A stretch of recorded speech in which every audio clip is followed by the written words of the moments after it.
Yo guys, it's Talon. Today we're going to coach a Master Peak Varus player who's currently plat. They're really struggling with kind of playing in this lower level now that they've kind of played at a bit higher level. So we kind of talk about how to play around, not as good teammates and how to still focus on ourselves and things like that, and how to just kind of play around those issues, how to avoid throwing, because this guy's biggest problem again is really throwing games. So we're going to talk a lot about that in this. So I hope you enjoyed that.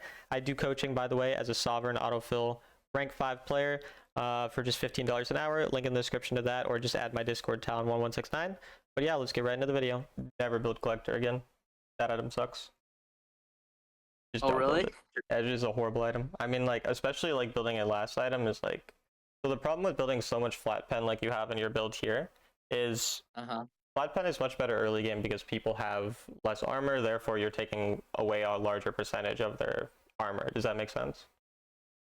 Yes, yes, yes. And so going a percentage-based pen item, a Last Whisper item, Cyrilda's Grudge or Mortal Reminder, is mathematically usually better by third item. However, the passives sometimes of a flat pen item are going to be more valuable on third item. But minimum fourth item, you should be building a flat pen item on your, a percentage pen item on your lethality build. So you need Cyrilda's or Mortal Reminder by like usually your fourth item. So instead of Dustblade here, I would probably be switching that to Mortal Reminder / Cyrilda's, depending on if we need anti-heal or not. And then fifth item would either be GA, Dustblade, Riftmaker, because again, this extra flat pen from Dustblade, it's like not gonna do that much for us. Also, you're building Serpent's Fang every game. Do they just have this many shields over and over again, or why are you building Serpent's Fang so often? Yeah, like I feel like Just Lux shields by Lux, Kais. Okay, this game Serpents is good. yeah. But the other game, you built it into just a Lux. This game, they have only Seraphine. Youmuu's in these games is going to be better than Cyrilda, or better than Serpents this early, and you could maybe get like the Serpents as like a last item when their shields are really big and you're like late game and you don't have anything you specifically need. Again, there was that one game where like you needed the Serpents early because they had like 3 shields. But you're building it when they only have like maybe one shielding champ who doesn't even have that large of a shield, especially early game, so that's also a thing to keep in mind. What do you suggest like for first item? Because like this is purely on hit, with the Dusk Blade. This is not on hit. This is lethality. The difference between on hit and lethality is on hit is abilities apply effects on a hit, like on an auto attack. So Blade of the Rune King, Wit's End, Terminus. This is the on hit build. This is referred to as lethality. Oh. But I know what you mean. You mean the armor penetration build. And this build, Youmuu's is going to be the best second item if you don't have, like after Essence Reaver, Youmuu's is going to be the best second item if you don't have a specific other thing, because the mobility is nice. Going to give you the most damage, apart from Dustblade would technically be a little more damage, but again, the passive's not as useful. And so Youmuu's should be your default second item, or Edge of Night, but probably Youmuu's, and then Serpents is again when you need the anti-shielding. And then you go, the rest of how your build is fine, apart from the fact that, like we said, we need to add percentage pen item instead of collector, so. Okay, for sure. So like, okay. And I can send you like specifics on the build. We can write down the build after. I write notes after, so we can just do that. Okay, perfect. You want to just go over that recent one then, or? Yeah. Which recent one? The last game that I just. Well, the one you were just playing, you were saying, right, was a good representative. Yeah. Okay.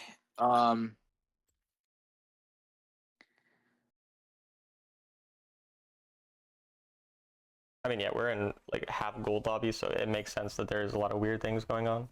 You should click in the top right in the 3 little like bars, and then click Fog of War, make it the blue one, because then we'll see what you see. So. Sounds good. And yeah, click on your champion. Yeah. And I know you said a lot of the problems are later on in the game, but we'll still talk about the early game, obviously, since I'm sure there's always things we can do better there too. Like, I mean, even the first thing you see your support going forward and you're going in the bush, like, this bush isn't that valuable to take control of compared to our teammate looking for something here. We could have already been on that Lux and trying to help our teammate. I'm not saying that I want us to do that individually if, like, our teammate doesn't do it, but when they're following up like that, we might as well go with them. There's no reason not to, so. Okay. And then now that you got the auto attack on the Varus with his bone pudding's gone, you should have walked into the bush so they can't see you channeling your arrow, and then just poke them with an arrow rather than autoing so heavily here. Like, your champion's autos early game are not, so your autos are not going to let you win trades. if you just went into the bush after you had his bone plating gone, do you know how to check if bone plating's gone or like They have a mark, right? So They there's or like the like three when three, once you auto attack them, there's the 3 little circles around them that are green, yeah. And so right? once you see those go away, you know his bone plating is on cooldown. And so you auto attacked him once, which is good to get rid of his bone plating. But then you should have walked back into the bush and started channeling your first ability and then hitting it on them as soon as you know the bone plating is gone, because they're not going to see you. But when you're taking so many auto trades early, it's not really valuable. The time where you want to take auto trades is once you're on level 2, you have your second ability, you get the passive from you know the blight stacks, and then you can start autoing a little bit and then you know popping the stacks with your first ability or third ability afterwards. But you Okay. want to be taking more poke and lane and more trade like short trades and not these like all-ins, especially against a champ like Ezreal, who the longer he's fighting you, the more he's going to hit abilities on you, build up attack speed from his passive, and then he's going to win the trades like he did on you, and that's why you died. So does all that make sense, or do you have any questions? Yeah, no, that makes sense. Cool. Yeah, like You should zoom it in, by the way, so we can see like how you would see the game as well, because it was kind of like okay. Sure. I'll zoom it in once. yeah. There we go. Yeah, I realized that like Varus is really strong once I activate his W. Yeah. Because then when I have his W, I can use my like Q on Ezreal, and then I just get like massive damage. Yeah, and that's why essentially your trading pattern is you only hard trade around W. Like that's when you can take the longer trades and then get 3 stacks in them and Q or whatever. But whenever that's not happening, you're essentially just poking them down. So hopefully they're low enough to then execute them, because your second ability, first ability combo is going to do more damage when they're lower health. So it's going to be really good at like executing people. So. Okay.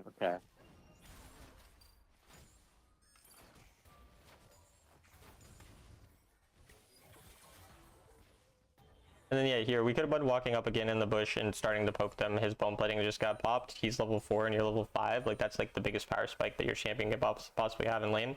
So playing way more aggro on that power spike and trying to look for something before he got to 5.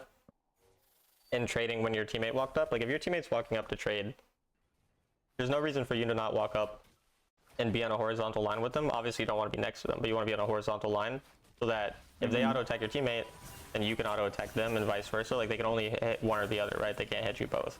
And so your teammate took a lot of damage and you didn't take advantage of that by going up and getting extra damage on them. So. I think the reason why I didn't do that was because I was concerned about Pantheon, because I had just recently I saw him in mid lane, but yeah, during that engage I didn't know where he was because we didn't have vision in that bush. So I think that's the reason why you I can was expect like, it to, and I get that, like that's reasonable, but the reason that you can expect him to most likely not be there, you saw him mid and he ganked you bot earlier, and usually after a jungler ganks bot side, that means that they'd probably cleared their bot side camps and therefore are going to go to the opposite side of the map to clear their other camps. And so typically we can expect, say we got ganked 30 seconds ago, most of the time if we just got ganked 30 seconds ago and then we died and we have to come back to lane, we're going to expect that the enemy is usually going to be on the other side of the map because of just how clears are going to work. And so because of that, we would expect Pantheon to most likely not be there. And obviously sometimes they're going to be there and we're going to be wrong about that, but like that's why we're generally going to play around we think he's probably not there, so we can play a bit more aggro and stuff like that. And again, your teammate's also walking forward there, so like even in that situation, your teammate's still going to die. You might as well walk up because he's not, like, Pantheon's not going to be able to kill both of you at once anyways, right? And you could have, again, traded more around the bush side so that you're still further away if he does gank you. Okay. I mean, yeah. I'm just so used to like having my teammates. I don't know. Like you would expect them to be like, oh, okay, well, if Pantheon comes up, we should be able to survive this. But there have been a lot of occasions where that hasn't been the case because it's just essentially like, just when I watch them play, I don't know. I get really frustrated.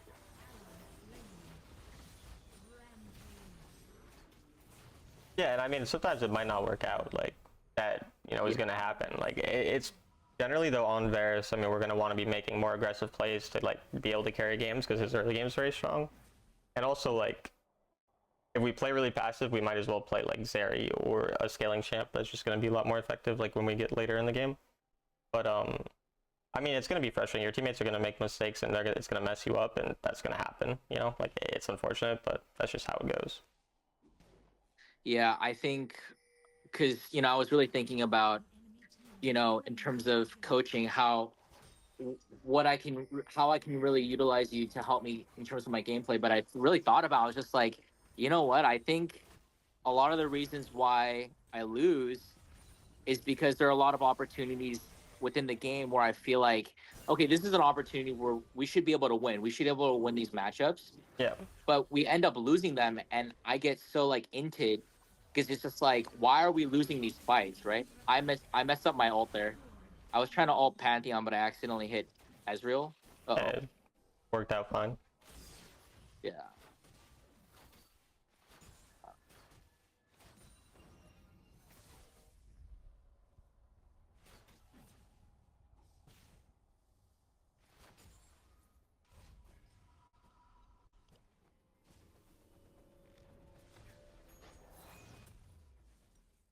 I mean, but yeah, like the main thing so far with your lane phase is again just going to be the trading like more for poke and then having the all-ins more on like your W, because that ended up getting you punished and killed early, and if we were playing against a good player, we would not be able to like just come back like this so easily when they like keep hinting into us. And then Yeah. just being a bit more aware of the jungle tracking in terms of like he just ganked us.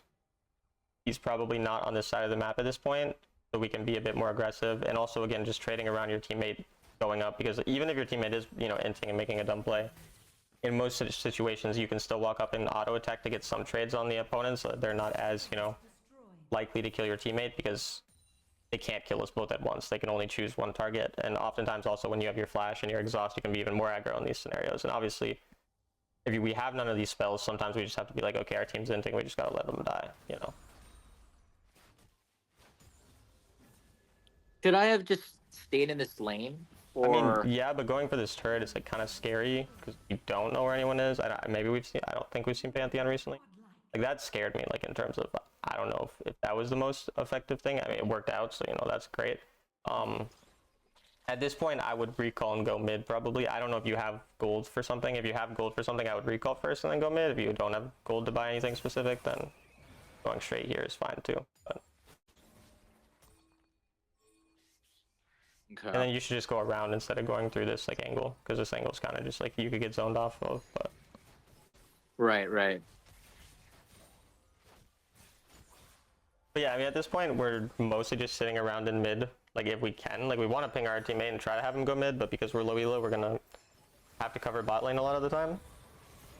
And like that's just unlucky, but it is what it is. And then we're mostly just waiting for the dragon fights to really carry the fights, unless the enemy ends into us like this. Because especially once we've taken all the outer turrets, because usually like when you're winning a lane on ADC, the goal is after lane basically break all the outer turrets, and so like that should kind of be your goal. And now that all the outer turrets are broken, we're mostly just getting as much gold as possible before the next fight. And here you also should build like probably a QSS, because you're very, very far ahead. Yeah, like we should build a QSS before this next dragon fight, because we're very far ahead and they have multiple things that could screw us over there.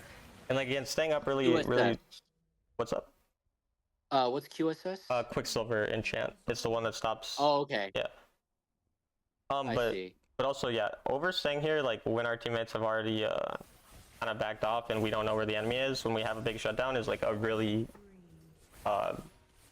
really common way where people will lose games, where they get really fed early game and then they end up giving one shutdown to someone who's able to do something with that, and then they that's 1,000 gold to the enemy, and then these types of things. So you should have just taken your recall a lot sooner once your teammates backed off, rather than kind of greeting the turret. And again, like even that bot play, even though it worked out, we didn't really have a lot of awareness of where the people were, and it just happened to work out. So I think like maybe a little bit of too much greed on turrets a couple times without really too much awareness of where everyone is probably a thing that could lead to throws too. So Okay. So right now, what I should have been doing is focusing on the side turrets and No, now that we pretty much focused on the gaining side turrets, you're pretty much just sitting in mid, poking people away from the dragon and playing around the dragon. Like, that's the main thing right now. Like, you should be in this bush, for example, not this bush, like the one right next to mid, and you should be channeling your Okay. Q and poking people, and just making it I impossible see. from the, you haven't done one Q here, and so yeah, like that's the thing with the lethality build, is really based on poke. Like that's how the build is most effective. So instead of going on the dragon, you just zone them off the dragon, you poke them off here, and then you'd probably either kill someone or everyone would be low, and then you'd be able to take camps from people or other things like that. So I see. Okay, okay. and then yeah, even here, like we're walking up without really our team being nearby. And again, like you saw him and you tried to walk up at him, you can just channel your first ability once again, and oh nice. You can channel your first ability and just poke them out. Like this build does not need to focus so much on getting stacks on people unless it's really free. So for example, like this game, you're really only going to get your stacks from your ultimate and from hitting Mundo, because like Mundo's a very easy target to hit, so you can auto him and get stacks. But other than that, you're mostly going to be just poking people, because your poke is going to do 30 to 50% of someone's HP just right now, like on anyone who's not the Mundo. So you might as well just like continue to sit first ability people with insane range, and you're never going to be in any real danger, especially with Edge of Night and QSS. And then when people end up going on you, like if Pantheon goes on you, you ult him, and then you walk away, you channel your first ability, and you're nearly going to one-shot him at this point. Again, right now, just channel your first ability, just poke that Ziggs, you know, just try to hit him. If you hit him, he's going to be 1 HP, and then 1 WQ, and he dies. So again, channel Q here, just keep channeling it and poking way, way, way more than we are. Really? Okay. I thought like shouldn't for Varus like it's important that I get like the heart stacks on them so that I could do like more damage. Yeah, so right? it's going to be more overall damage, and so let's assess what's going on in this game right now.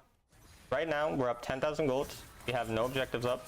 We have no real, and obviously this is a big overextension again for a turret without our teammates, but Well, no, but like Seraphine was there, so that's why I was just like, oh, rewind okay, it. since Just I'm rewind there.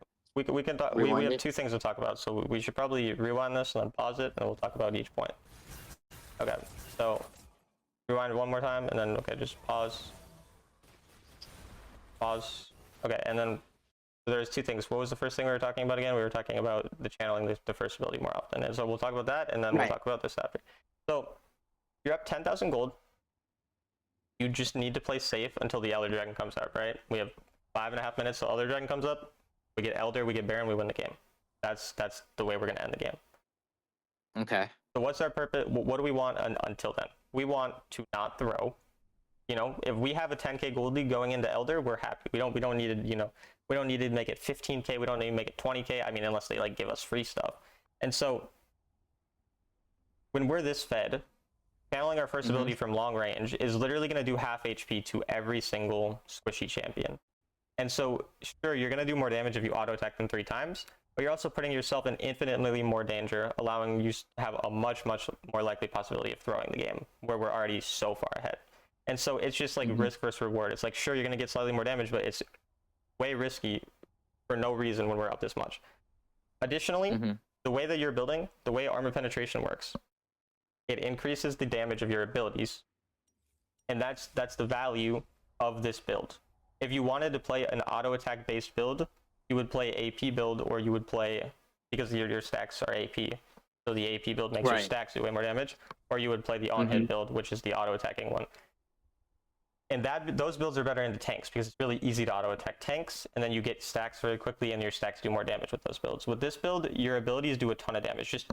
Just try, you know, go into a game, channel your first ability when you're ahead this much, poke a squishy champion, you're going to see it do at least 30% of their HP. That means 3 first abilities and they're dead. And your second ability plus your first ability does more damage when they're lower. So once they're at 50% HP, at this point in the game with how much gold you have, you could quite literally hit Ziggs with 1 first ability fully charged with a first strike proc. You could then hit a second ability, first ability, you would kill Ziggs. 100% you would kill him on 2 Qs, nothing else. Like, that's how this build works. That's how you want to play this build. And so this, again, when you're fed, another important thing to understand, which is also kind of the whole thing we're talking about, when you're really fed as an ADC, you don't need to be aggro and try to make plays, because everyone's going to try to kill you and plays are going to come to you. And so you want to position much more passively, you want to build more defensively, you want to make sure that you're playing much safer so you don't throw.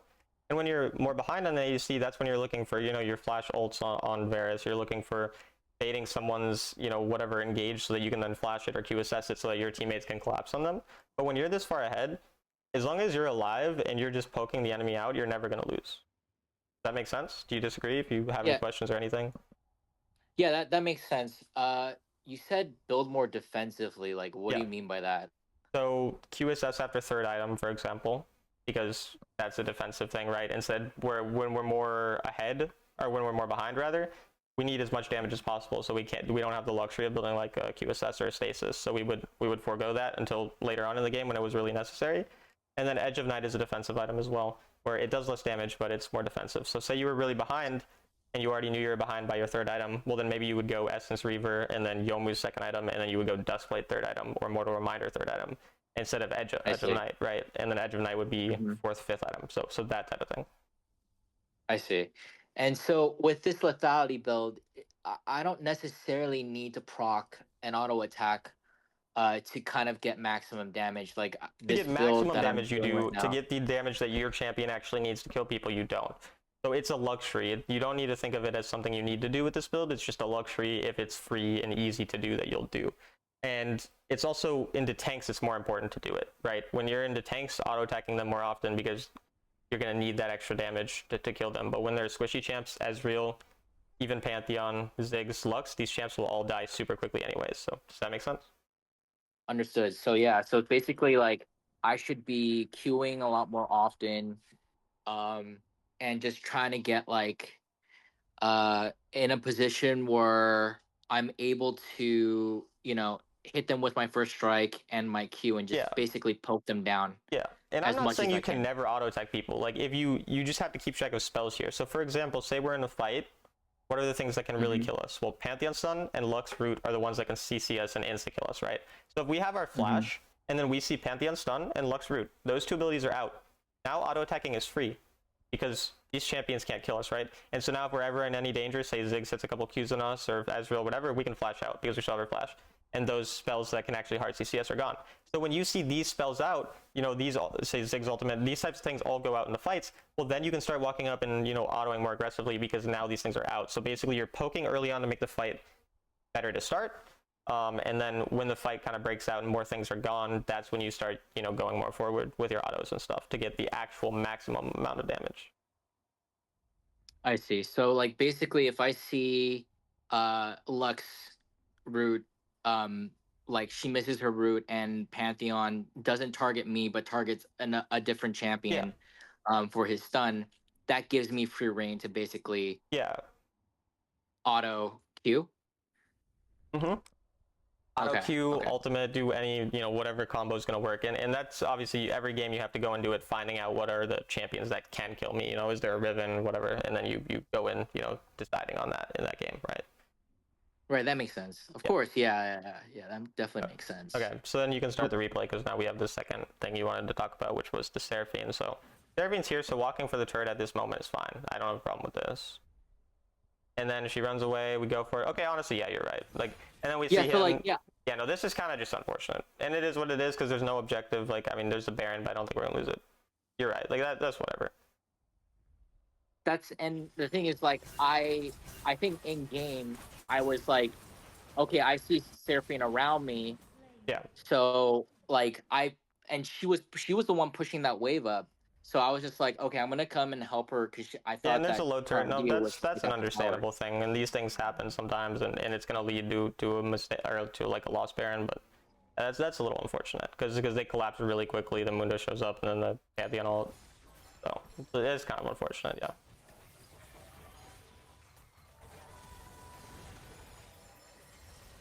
Yeah, this is obviously gonna make the game a lot harder now because I'm assuming they're gonna get Baron here.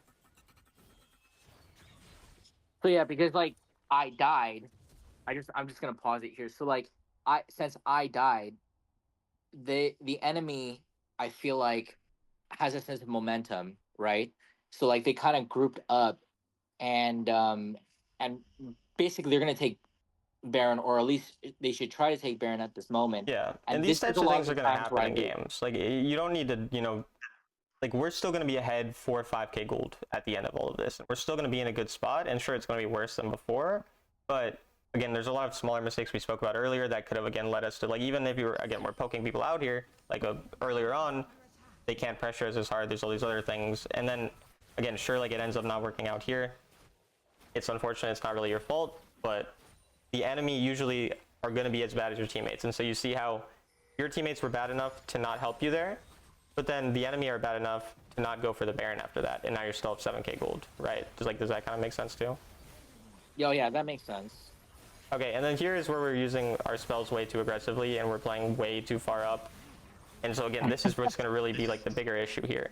And that's the objective, the Baron or the Dragon. I don't know the exact timer on the Dragon, but it's coming up before your flash is going to come back up. And you're wasting your flash before that.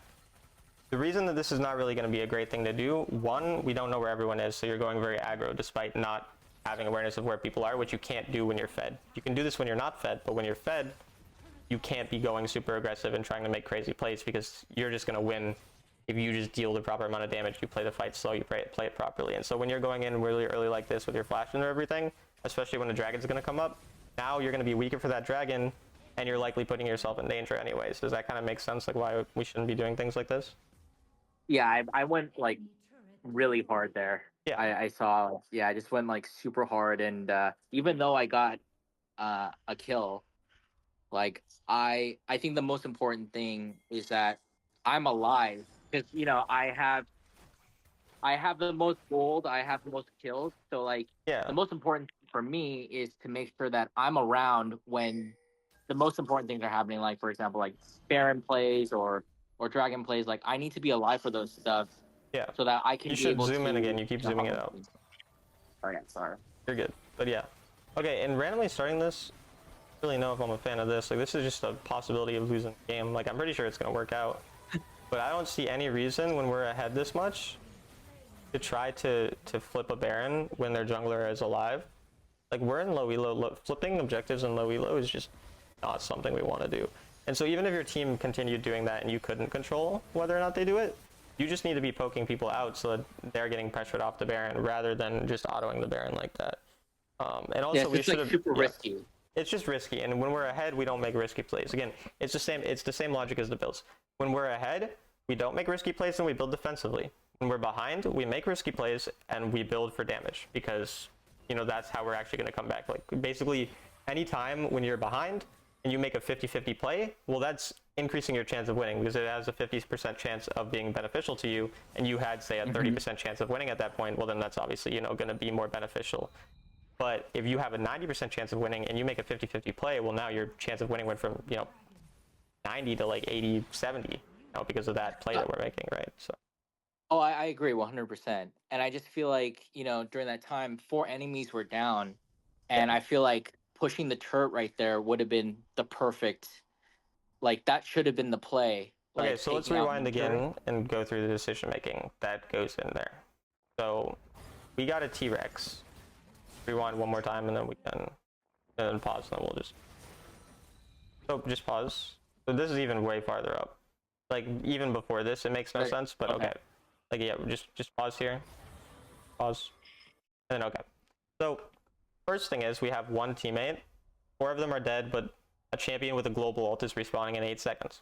And there's another champion who also has a semi-global ultimate that we know can kill us, and Ziggs wave clear is really good. So you cannot push a wave through Ziggs without Baron. That's the first thing. Ending games into Ziggs without Baron, same with like Morgana, basically impossible if they're competent.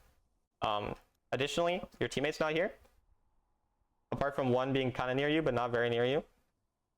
And additionally, you have a T-Rex that we haven't gotten, and so we're going to be a lot stronger once we grab the T-Rex. We have the wave pushing. We're not generally the one auto-attacking the turret. Again, when we're sieging the turret, we should usually be channeling a Q and then trying to poke people off of it so that they can't go for it. So basically, yeah, Pantheon ult, Ziggs wave clear, our teammates not all being here, us being low health. I don't think we have flash yet. It looks like it's barely not up. And we could have gotten the Baron or grabbed like the T-Rex, and then you shouldn't pick up the T-Rex because you're fed, but like your teammates, you wait for them to pick it, and then we just go with them. Right? Does all that you disagree? Does that make sense? Right. No, I agree. I just feel like if Timo didn't back and was with me and Seraphine, No, I think the then play should a have been. singular Ziggs Q would kill this. A singular Ziggs Q kills your entire plan. Oh, I see, because of the minions. Yeah, and then you don't have minions, and then what are we Yeah. pushing for? Oh, really? Well, yeah. Well, why would Oh, we? okay. Oh, I see. And also, All again, right. it's gonna take. Okay, even if say that Ziggs is literally dead right now. Say that they're all 5 dead. You don't kill a turret in 8 seconds, do you? Even with your entire team, you don't kill it in 8 seconds. Pantheon's here, he ults you, you're low health, you get 1 shot. Pantheon trades his life 1 for 1, now you're not alive for the Baron push. Now all you get out of the entire Baron is 1 inhib when you could have got 2 or 3 probably. I didn't think about that. I was Yeah. just like, there's 3 of us here. We should be able to take down this turret. And I Exactly. also felt like I was pretty strong enough. No, because like I almost took down the turret by myself. Yeah, but Pantheon would be respawning and he'd be able to chase you down after you get it. And even if you get it, so what, you got it. You're going to get it with the T-Rex anyways. And also, again, your goal with the T-Rex at this point in the game when you're this far ahead is to get multiple inhibs, not just a singular mid inhib. You should have recalled, probably pushed the top wave or had your teammate push top wave if they do go, but if they don't, you start pushing the top wave. You don't need to like run all the way with the top wave all the way to the top turret, but you would walk top side, clear that wave so that it starts pushing forwards, and then go towards mid with your team. With T-Rex or by myself? I shouldn't have gotten T-Rex. No, you can't get the T-Rex. You would just first ability the wave because it's pretty close. It's pretty safe to do so there. Mm-hmm. And then you would go towards mid after, and you would just siege with your team by just poking people out. You just need to be playing a lot safer with your leads. This is just the general thing. That's like when you think you can end. First of all, based on this decision, half the time you're actually just wrong, or at least sometimes you're wrong about it, because in this situation you're wrong about thinking you can. But even if you're correct in thinking you can, again, like we spoke about, even in that hypothetical universe, if your team's not here and we have other factors like the T-Rex being up anyways, our teammates not being, wanting to do this, we can end in 2 minutes anyways. We're going to get Elder in 2 minutes with how far we are ahead, unless we hard throw the game. But what's more likely, winning that fight over Elder when the enemy are coming into you, or winning a fight under their turret where they have a turret and you're low health and you have no flash? You know what I mean? It's like, why would we not just wait 2 minutes and take the guaranteed thing? Because I think the thought process when I was in this moment at the game was that I'm so strong. If Ziggs were to walk up to me, I could probably insta kill him if I have my team with me. And I know that you're telling me that like Pantheon was spawning in 8 and he was gonna ult, but throughout the game, his ults haven't been really like, I would say accurate. So I kind of assessed the risk and was just kind of like, okay, so Pantheon spawning in I get 8. it. I do get it. Yeah. Like, you think you can outplay, but your risk assessment is just incorrect. So for a couple of reasons, and I don't know if we need to spend a lot of time on this. I feel like I've explained it, and I understand again. No, like, you have. But, I was just letting you know, like, yeah, kind of my thought process. I think what was going on, why I overstayed. Yeah, I get it. And again, it's just the whole thing of like, we have literally like a 95% chance of winning right now. Why would we risk that by taking, again, this is like a 50-50 play, maybe 60-40 if you think it, but right. But again, you have no flash, you have low health. It's just like, even if your team is coming. But again, you need to stop thinking about if my team did this. You need to start thinking about what your stupid plat teammates are doing, because they're stupid plat teammates. I play in Challenger and people watch my stream who are plat players and they're confused at what my teammates are doing. My Grandmaster teammates who have hit Sovereign and Challenger, they're confused what they're doing. Sometimes people are confused what I do, because sometimes I do some fucking stupid shit. We all do dumb things. And like, even if, you're faker, you do dumb things. And so you can't rely on what your teammates should be doing. You have to rely on what your teammates are actually doing. I think that's my biggest problem, honestly, is that like, I'm just too focused on what, like, this is what my teammates should be doing. This is like, in my mind, this is the right play. And so, because remember, like, I feel like I'm decent enough, And you're definitely better than plat players. That I know what I'm doing. You're better than plat players, for sure. So, like, I just feel like, okay, this is the play. So, but like, since they're not with me, they're doing the wrong thing. I'm doing the right thing, and I think that gets me into a lot of trouble. Yeah. Honestly, I think that's like my biggest issue, and why I'm losing so many games.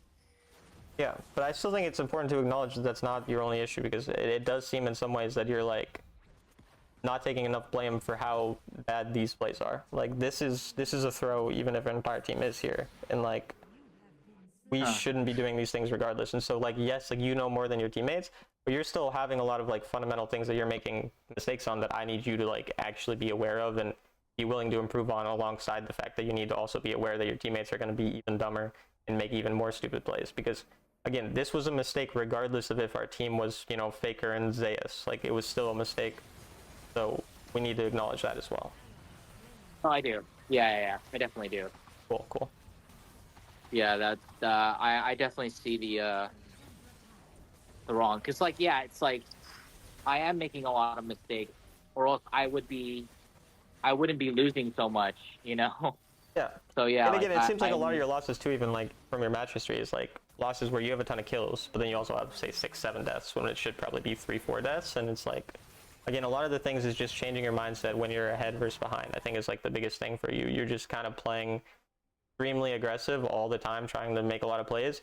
And especially with this build, like your champ can be so safe from ahead and so oppressive as well in the squishy champions. So. I see. Like again, here, just channel your Q when he's walking up, and just poke him with your Q, and then walk up and ultimate after, and then your Q is already basically up because of your cooldowns at this point in the game. Or you can use your third ability on him, you just get more damage. It's like, that's a small thing, like that's not a huge thing, you know, that's not the biggest issue, but it's just the channeling the Q thing, again, is something to just keep in mind a lot more often when we see people. So and again, you're something walking that up I without do. your team here, once again, Elder Dragon literally ends the game here. Like, I get that it's only Mundo, but like Mundo can actually run us down and possibly kill us. Like, I don't think he's going to, but it's entirely possible, and he might even do it here. I think you're gonna kill him, but like, it's okay. No, you literally, yeah, you have to flash, and Elder Dragon wins the game. Like, Yeah. it just wins the game. And we're talking about how our teammates are throwing, and I'm not like here, I'm not being like toxic. That's not the goal. I'm not flaming you. But like, with how much we're talking about how our teammates are the problems, we're making a lot of like decision-making errors where it's, even if our entire team wanted to end there, why would we take, again, the 80% chance of ending where Lux maybe gets an ult and wave clears really fast, because Lux wave clear is also really good. Or just get the Elder Dragon, get the Baron in 20 seconds, and then win guaranteed, right? Like, does that make sense? No, yeah, it does. Cool. I'm just like, no, yeah, like when I'm watching it right now and I'm not playing, I'm like, yeah, that was so dumb. I mean, the power of hindsight is always useful, like, Yeah. 100%. Because I just feel like the reason why I did that was because I'm so strong right now. Why don't we just all group up around me? Yeah. And like, I could end this. You know, I think that was my whole, like, my thing. That was just my thought process in the game. Like, I was just like, dude, I'm so strong right now. I can kill everybody. So like, let's just group up. I can end this. But like, of course, Yeah. I'm not following my team. I'm just like, I don't know. I guess I'm just being too impatient. Really. Yeah, it's definitely patience. So, I mean, it's the same thing even with the earlier game where you're really aggressive all the time, no matter what the state of the game, and that's also impatience. So I think patience is like the biggest thing, and just assessing. I think you just go off feeling a lot too. Like, you don't actually assess things. Like, again, we talked about the fights. You know, once the Pantheon and the Lux things are out, then we can start walking up and auto attacking. Again, sure, it seems like, oh, 4 people are dead, we can just take the turret. But when we think about it more, again, the Pantheon's respawning. Big's 1 first ability, the wave is gone. Like, these things, you know, and again, it feels like we should be able to do something, but we have to think about, like, we have to really actually assess what can happen. You know, look at the scoreboard. Who is alive? What could they do? If I'm in their shoes, like, put yourself in the shoes of the opponents more. What do you think they're actually going to want to be doing? And again, channel your first ability here just really, really often. Instead of walking the auto attack, just channel first ability. And the reason I point it out a lot is just because then it'll be in your mind, you know, more when you're in the game, rather than me just saying it once and then glossing over it. So that's just why I say it a lot. But I understand you kind of get the point at this point. Yeah, like, I think, like, in game, I'm so focused on, like, get the auto attack in so I can do maximum amount of damage while I'm, like, you know, with the Q. I think that was like 100%. That's an understandable thing to think, and kind of the way that I would always think about it. Because if you didn't know, I was ranked 1 Varus like a while ago. Like, it's like over a year at this point. But really? I played like 1,000 Varus games. Like, I used to play this champ all the time. I'd stopped playing him once I did like the challenger for other roles challenge or whatever. But yeah, like, I have a lot of experience on this champ, and the way that I would always think about it is basically, I have infinite damage as long as I never die, because my first ability, you know, the longer. Every second, or every time that I'm dead, say I'm dead for 40 seconds, well, that's probably 7 to 10 Qs that I don't get to get on someone because I'm dead. And so, unless I think that the damage that I'm getting from auto-attacking someone is going to be more than 7 to 10 Qs, it's probably not going to be worth it. most of the time. You know what I mean? Mm-hmm. I see. Yeah, I when I look at your streams and you go onto your profile, it's Varus that's Yeah. there. So I was just like, oh, I wonder why it's Varus because I see you play like Thresh a lot Yeah, no, it's lately. because once I started so I was an ADC main. I hit Challenger ADC when it was the highest rank, and then I decided I want to get Challenger on every role, so then I made accounts and then I played. So for over a year, I didn't play ADC because I played all the other roles to get Challenger on them all. That's why I play autofill now because I've gotten them all. And so once I played every other role, I was kind of like, I hate ADC. It's by far my least favorite role now because you have no agency. You just have to be very reactive, and which is your biggest problem. Like you're so impatient. You're not playing how ADC should play. And like this is how I sometimes even play ADC now because I get impatient because I'm used to playing the other roles. And so Yeah. Varus is one of the most like passive, especially with lethality. He's one of the most passive ADCs, and so you have to be very patient. I used to be like extremely patient on him. I would just again play how I'm telling you to play, right?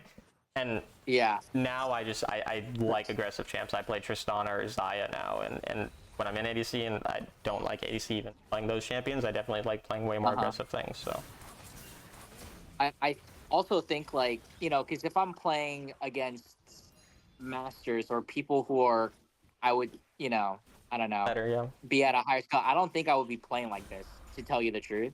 I think the reason why I'm playing like this right I now think is that's because I'm cope. just like Like if I'm honest, like I think you're kind of just coping. Like I'm not saying that to be blame or whatever again, but it doesn't seem true to me. To me, it seems like you would play the same. Like sure, you would make like a couple different. I don't think you would make different plays. I think sometimes your teammates would bail you out of these stupid decisions that we're making. That's how I think about it. yeah, you might be right because I do like I I do help or expect like. But I also think like when I play, higher ranked matches, the my teammates go into battles where, they expect me to come and help them out as well too. Yeah, And so and we that's good that we you'd be end aware up, of that. And then yeah, so like sure, you would make some different decisions. I'm not saying you would make 0 different decisions. You'd certainly follow up on plays more often. Like you'd have more awareness than these players would, and you'd sure like some of your decisions would change. I'm just saying I don't think like the fundamental things in your game stem from your teammates being bad. I think that these are just things that we need to work on. And I think like one thing with you is like you're a pretty good player. Like you've gotten relatively high. I think you need less ego in your gameplay because you're really aggressive, and that's I don't know exactly where it stems from, but it's generally seems kind of egotistical. And even like when I'm speaking to you, it is, you're always explaining to me your thought process, and it's okay to tell me your thought process. Like I don't mind it, but it's kind of seeming in a way that you're trying to justify to me what you did, and I don't care why you did it. I'm not like in any way judging your gameplay. I'm just here telling you what I would do, and obviously as someone who's climbed pretty high, like I've been through these situations, and it's just like when we're always thinking like sometimes it even seems like you're trying to justify it retroactively rather than actually telling me what you were thinking in the game. Sometimes it seems like you're just telling me now, oh well, this is a way to justify what I was doing. But it's just more about like not worrying about our teammates, not worrying about whether we did or didn't make a mistake. It's just about figuring out what we can do, from the position that we're in the game, and just going from there, kind of. Okay. And also, Okay. like, I'm gonna be very clear. I blame my teammates way more than I should. I make mistakes and then I blame others for them. I, make excuses for things that I should. Like, I do these things. I'm not saying that I don't. And it's easy to point it out in hindsight. Again, everything's easy in hindsight. And when you're in the middle of a game and your teammates are doing dumb shit, you're gonna be pissed off, and then maybe you're gonna make a mistake, but your teammates made 6 other mistakes, and you're gonna be annoyed at it. And I get that, and I do the same thing. So I'm not saying it's weird. It's normal to do that. Again, I'm just here to point out the things that can help us get better. So. No, you're right. I mean, I think ego does come into a lot of it. I mean, I yeah, Yeah. I just I think the reason why I'm really struggling to climb right now is because it's just I'm having a lot of issues. Like, dude, I'm at this rank right now, and I'm like really not having a good time because I feel like I play extremely aggressively. It's that is just a Yeah. fact. It's just I play super aggressive because like um I just feel like, oh, I can get this done. Like I can I can kill this I can kill these people but then like there's an expectancy with my teammates where I'm just like, Yeah. okay, I can get this kill, but then something happens where I make a mistake or there's just a mistake that's been made, and then I end up just like just ultimately ruining it for myself, and that's why I have all these losses. Yeah. You know. Where it's like, again, you're lost 9-6-13, lost 6-5-6 lost. These are losses where generally we're doing well, and then things go wrong or a lot of deaths or whatever. And so now at this point, what it's been probably like 45 minutes. And normally I'm cool with just going like relatively high over. I have class and I have to leave in like 45 minutes for class. So Okay. we can still go over another replay after, but I think what's more beneficial, because I don't think there's going to be like different mistakes. I think most likely I'm going to watch your game and we're going to see the same mistakes. I'm just going to tell you the same things. I don't think that's necessarily valuable. Again, you are better than the people in this rank, so it's not that's necessarily keeping you completely from climbing. And so I think it'd be more valuable to write out the notes. I'll share my screen with you. We'll write out the notes. We'll go over what we need to go over, and then we need to also show your stats quick. I just want to see, but we need to go over an actual like create actual goals for you that are going to be less results focused, because being this results focused is going to like make you very angry every time you lose. And I did the same. Like, for example, I tried to get rank 1 my goal was to get top 10 like 4 seasons ago. I don't remember exactly. I tried to get top 10 on the server, and I got really tilted every time my team would lose. I didn't get top 10. I got sovereign, but I didn't get top 10. I didn't even get super close to that. Last season I got rank 5. I didn't even care about getting sovereign very much last season. I was just playing because I enjoyed playing. And I was playing champs I enjoyed, and I was just having fun.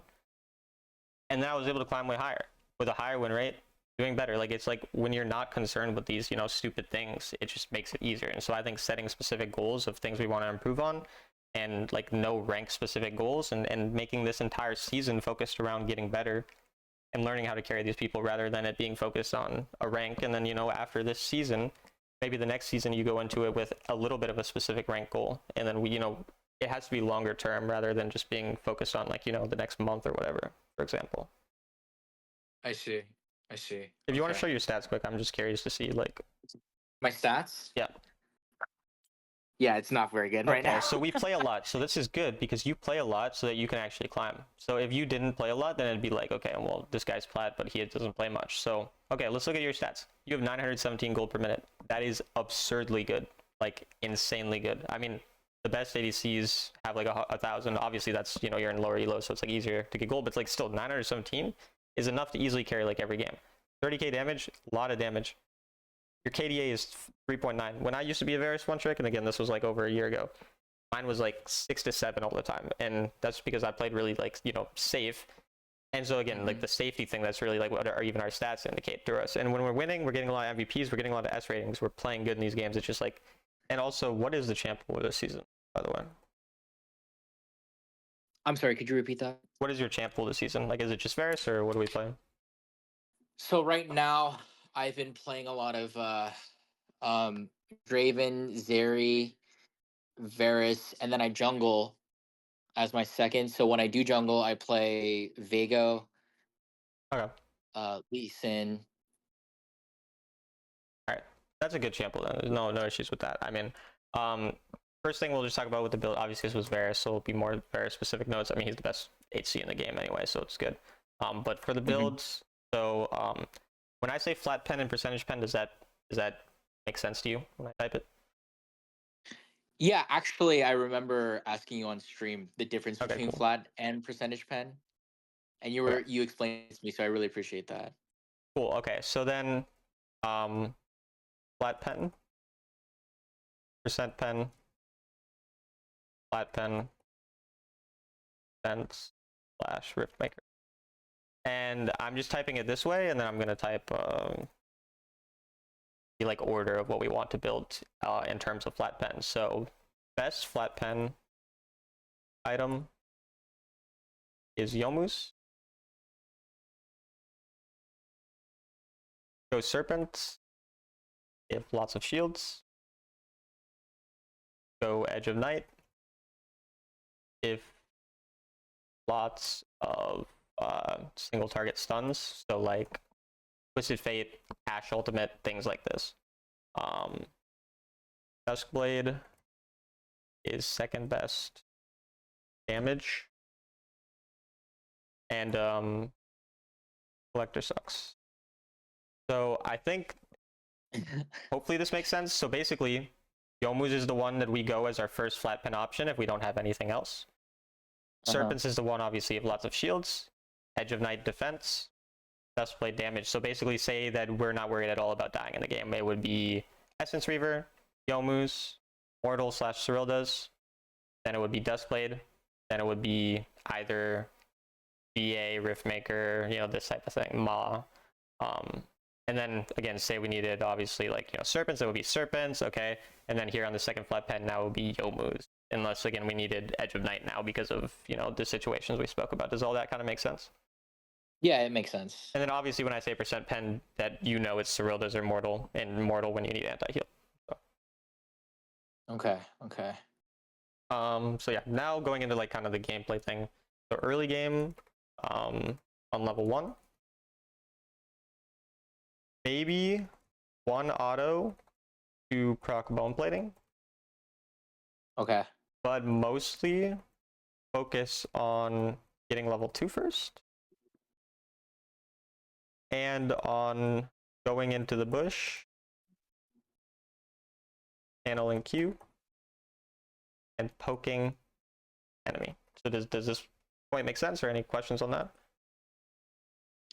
So basically, don't get into any fights until level 2. Just get to level 2 as quick as possible. In terms of the autoing, I mean, unless your teammate goes in again, there's always these scenarios where say that you have Thresh and you're Varus, in level 1, and maybe they're, I don't know, Sona and Sivir, and your Thresh goes on them level 1. I mean, you go and auto attack them. You can't just sit back and do nothing.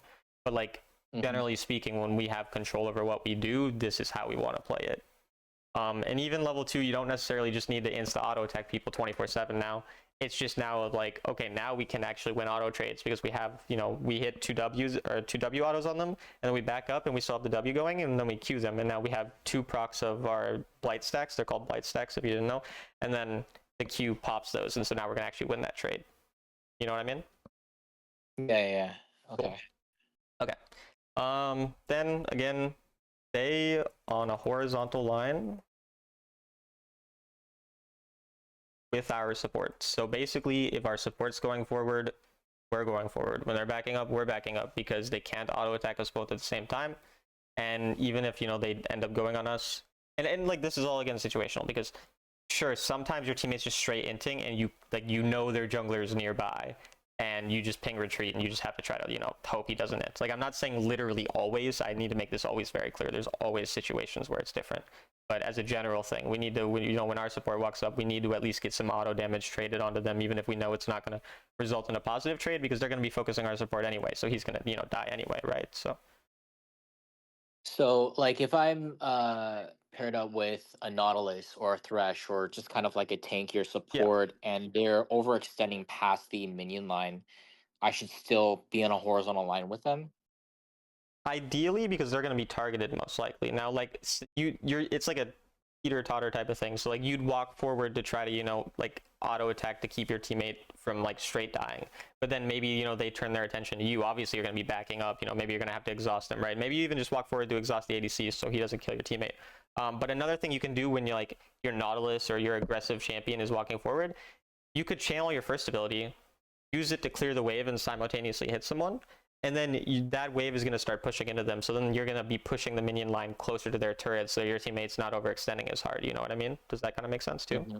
So again, it's all situational, but sometimes you do that first ability thing to get the wave pushing. Sometimes you're going to just have to walk up and auto attack and then exhaust so that your teammate doesn't straight up die. It's going to be depending on the specifics, but yeah. Okay. All right. So this was, I think, the main early game thing. The last thing was kind of the jungle ganking. So if we are ganked, I hate autocorrect. That's fine. If we are ganked, it is likely that enemy jungle will be opposite side in roughly a minute. And it's another thing you kind of got to pay attention to when this happens is if they have the buff of the side. So for example, if you're on their blue side, like, you know, their blue buff is on your side of the map, and they gank you, but you do notice that they didn't have their blue buff around them, you know how to see like the circle around their icon, basically? Yeah. So if you know that they didn't have that blue buff, well, then they might be there longer because that means they didn't clear their blue buff yet. But say that they had the blue buff, well, then you're going to be like, okay, well, now they're not really going to have camps there. They're probably going to want to go opposite side. And the only thing about this is Platinum is more unpredictable.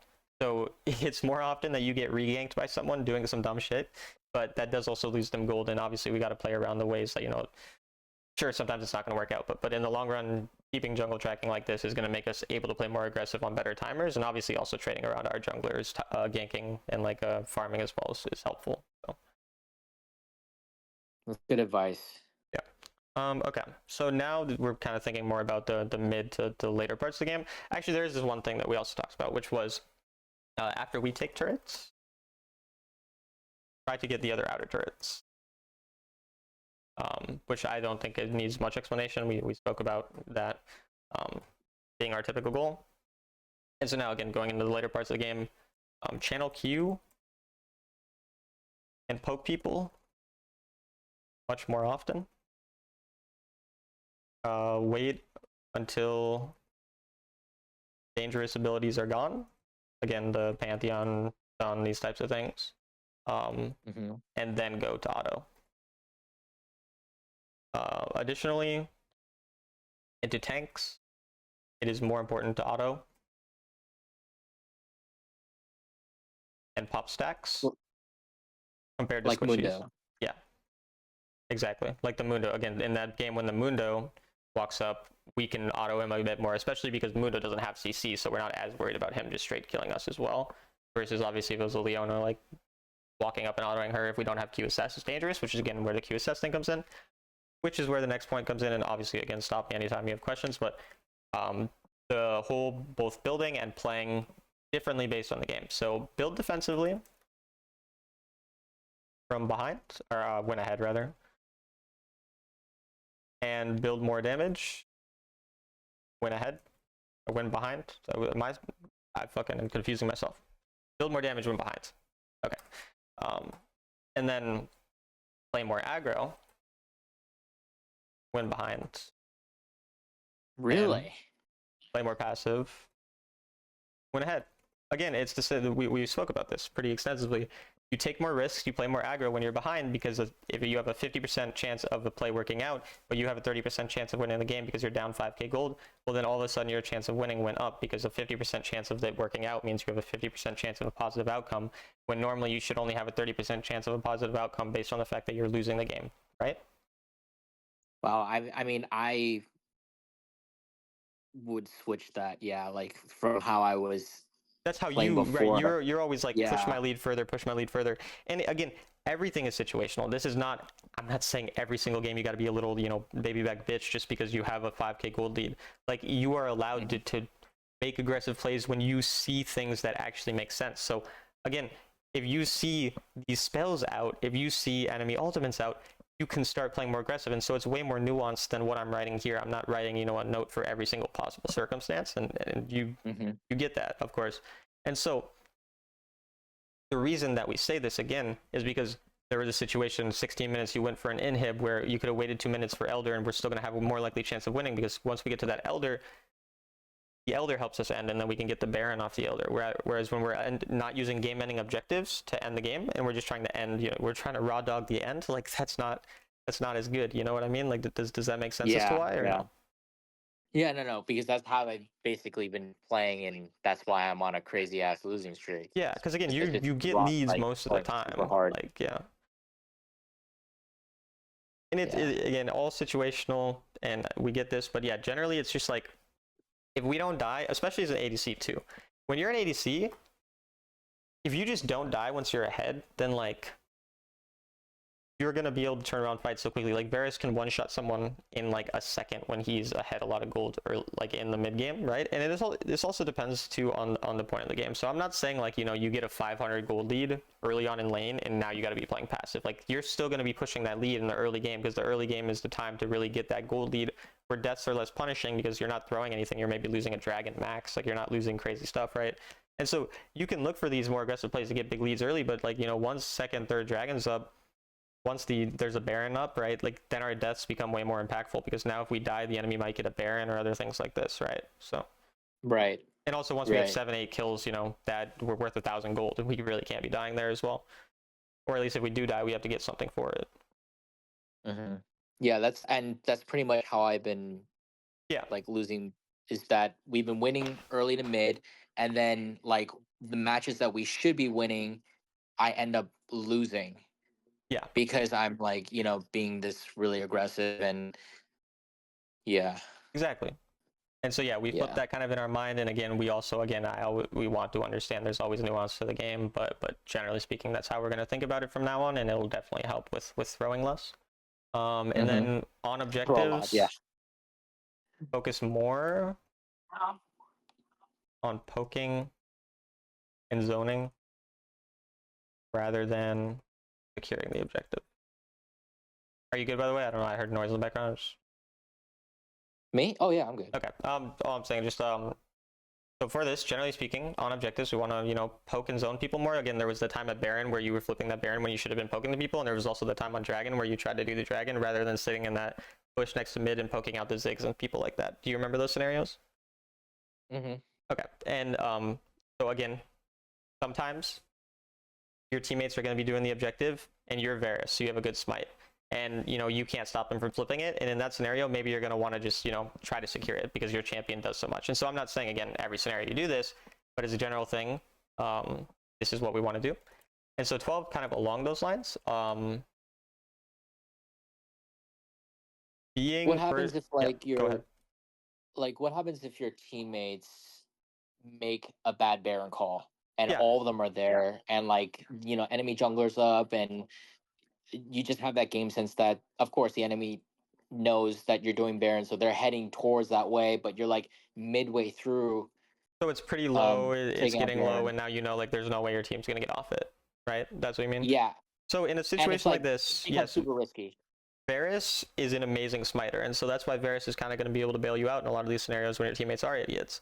And so yeah, ideally this doesn't happen, but it inevitably will happen. And you, once it's getting to say 4 to 3k HP, you hit your W, you make sure your stacks are on it, you get a W, and you auto make sure that you have 3 stacks on it, channel your Q, and you're going to do over 1,000 damage to it. And so now you just hope, you know, you have the 1,000 damage smite, your teammate has the 800 damage smite, they only have one 800 damage smite.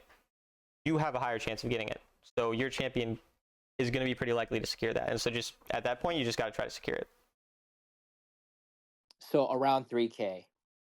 I mean, this is a very general thing. Like it's 3k, 4k, just you got to make sure that you have it channeled by the time it's getting low enough and have some stacks on it. And even if you only have second ability plus first ability, even if there's 0 stacks on it, it's still going to do like 800 plus. So like even then, you know, it depends on the point of the game, obviously, but I'm talking about when Baron's up, you know, it's going to be later on in the game. Mm-hmm.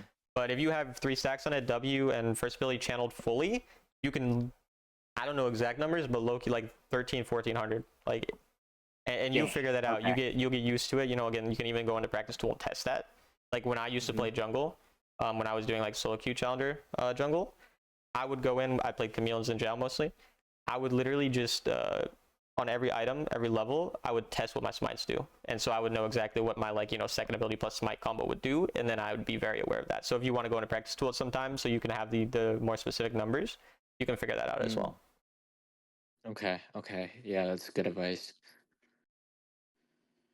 Okay, there was like 1 or 2 more things I was maybe going to mention. This is most of the stuff that's valuable. But we'll see. I'll take like a minute to think about it, and then if not, we'll move on. But and obviously, if you have anything you remember us talking about, point it out as well. I think the main thing that was basically patience and like understanding, just to be around my team more than to like push objectives and hopefully that they'll follow me. I think that's what gets me in trouble a lot. Yeah, so play around our teammates' actual decisions rather than what we want them to do. Mm-hmm. Definitely very big thing for us. I mean, that's again the biggest mindset thing, and I'm just gonna kind of say just like lower ego, and this is like a very general. We spoke specifically about it. Playing with lower ego is gonna be good. I think these are the main points. Again, unless there's anything else, I think we could try setting specific goals for you this season if you want any specific goals, or just thinking about like what it is generally. But also, if you just go into games, so even I would just say, the season, it usually ends about the 15th to 20th of the month, and so what the next month after August, September, and then is it October after that, so it'll probably end Yes. October 15th to 20th. And so Okay. I would say like minimum, only focus on improving these things until I'm just going to set an arbitrary date. Doesn't specifically matter. September 20th, so it's about a month of time. And then from September 20th until you'd have about 3 to 4 weeks to really focus on getting whatever rank it is you feel like getting, if that's how you want to go about it. And again, even if we don't get it, like we have next season, it's the game's not going to probably shut down, so we have time anyways. But then generally when we're going into the improvement thing, I tell people choose 2 to 3 things at a time from this list to improve on. Write them down, or I'll send them to you. Highlight those 2 to 3 things. Go into the next 10 to 20 games only thinking about those things. Like in your mind, just I need to play more aggro whenever I get behind or when I'm ahead, right? Or play more passive when I'm ahead, and just think like this is something I need to do, and then choose something that applies in different points of the game. So this applies during the mid to late game, right? Then say the horizontal line with our support, this applies during the earlier parts of the game. So you can have something different to focus on at different points in the game. And again, choose 2 to 3 of these. Once you feel like you've built them as habits, you kind of got better at them after 10, 20 games, choose the next 2 or 3 things. And just every game, every certain amount of games, choose them until you feel like you've gotten better at all of these. And I want your focus to be solely on getting better at those things. So maybe you lose a game, but you did a great job of playing on a horizontal line with your support, and you ended up getting multiple kills in lane from that. You should be happy about that, not annoyed that you lost. I mean, obviously, sometimes it's annoying that you lose anyway. But generally, you should be more like, okay, I got better at that. I'm going to keep getting better at that. That's going to help me in the long run get my win rate up. Because, again, the way I think about climbing, it's not about winning every game. That's impossible. My win rate right now is, I think, 57%. It's about getting my win rate from 50% to 51 to 52. And, every 100 games, if you win an additional game, that's an entire percentage point on your win percentage. And like, the difference between 50 and 55 is huge. And so you do 5 small things that all lead to a percentage increase in your win rate. Just win you 5 more games per every 100 games. That's already enough. And like 100%, some of these things are already going to win us a couple more games. And if we just slowly build all of them, and then, once you feel like you've gotten these, you either, if you want more coaching, or you watch back your replays yourself, watch other videos, create another list of things and just keep improving, focus on getting your win rate slightly higher every time rather than focusing on, my teammates suck, getting tilted at this, all that. And again, always easier said than done, but that's generally how I'd go about it. So. Okay. Yeah. I'm gonna definitely focus on this stuff. Yeah, I think like earlier when we first started, I kind of really thought about like what essentially would be the most important for me and what I would need for coaching. And I just thought about, I'm like, yeah, you know what? I think it's a lot of the mistakes that I make in game that tilts me. Yeah, sure. Yeah, that gets me into a lot of trouble and has me eventually losing my games. Because there are just, but I do also believe that there are situations where it's just kind of like it's out of your hands, out of your control, no matter how well you do. Oh yeah, I mean, there's like that thing people have. I think they call it like the what? Something like a 40-30-30 rule. They say that like 40% of your games will be won or lost regardless of what you do. 30% of your games, you have the choice. Like you will determine the outcome based on how you play, and then 30% of your games are unwinnable. And it's I don't know the exact actual numbers, but like that's how people kind of think about it. Or there's some mixture of games that are unwinnable that were never going to be lost, and a mixture of games where you actually could impact the outcome. And it's about focusing on those percentage of games where you can actually change the outcome, right? So Okay.